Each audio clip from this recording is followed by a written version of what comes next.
Have you ever heard of Connecticut? Well, you're hearing about it now. Seeking a better place to settle? Why not come to Connecticut?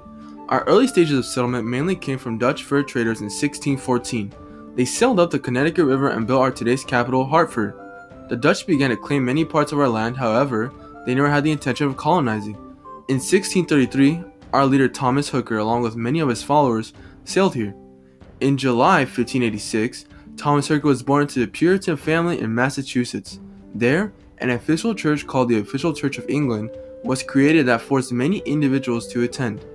Thomas didn't believe in the idea of people attending only a specific church, so he traveled away and settled into Connecticut with other Puritans, spreading his Christian beliefs. Here in Connecticut, Thomas Hooker believed that people shouldn't be forced into attending a certain church, which led to his inspiration towards the Fundamental Orders of Connecticut. The Fundamental Orders of Connecticut was one of the most written democratic constitutions that established a representative government and was enforced for 180 years. Thank you, Thomas, for bringing order and being an amazing leader. Did you know that Connecticut colony was a New England colony? Hard to believe, I know. Our colony consists of beautiful mountains, trees, and oceans, which benefits us to our needs in trade and livestock. From fish to railroad products, ship and shipbuilding, timber products, furs, maple syrup, copper, horses, and rum, whiskey, and beer. Also, did you know that whale oil was a valuable resource as it could be used in lamps? That provided a great reason to fish and focus on fishing and trade. However, we also grew crops such as beans, corn, pumpkin, squash, tobacco, potatoes, and rye. Farmers had grazing cattle in the fields which produced lots of dairy, and the economy was based on the manufacture and industries such as shipbuilding and the manufacture and export of rum. There was an increased focus on distant markets such as British colonies in the Caribbean. The colors of the clothing were influenced by their religious meanings. The clothing was typically very modest. Men wore clothing that was made of wool, linen, or leather. However, women didn't wear leather. Would you like to know what else shaped their economy? Well, let me tell you. Between 1636 and 1638, we were at difference between the Pequot tribe, sparking the Pequot War. After our victory with the Pequot tribe, we decided to bring the Pequot tribe members to Connecticut. Here in Connecticut, they spent half their life supporting the colony.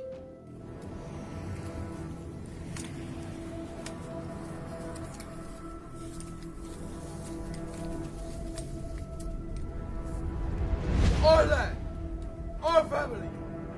You hurt our family. Our land, our home. Take our home.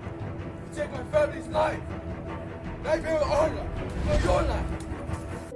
But wait, there's more. Connecticut prospered from 1789 to 1812 as the seaports were busy and the first textile factories were built.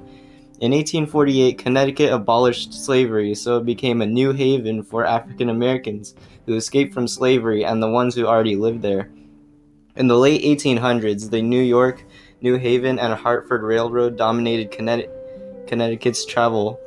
This led to the leading banker of Connecticut, J.P. Morgan, financing the major New England railroads.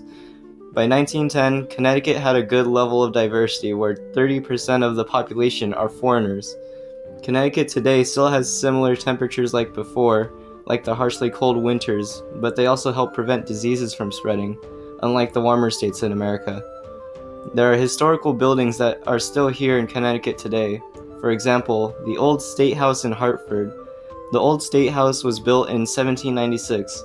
82 years later, the government moved the capital to Hartford, which is the location of the Old State House, and it later became the Hartford City Hall.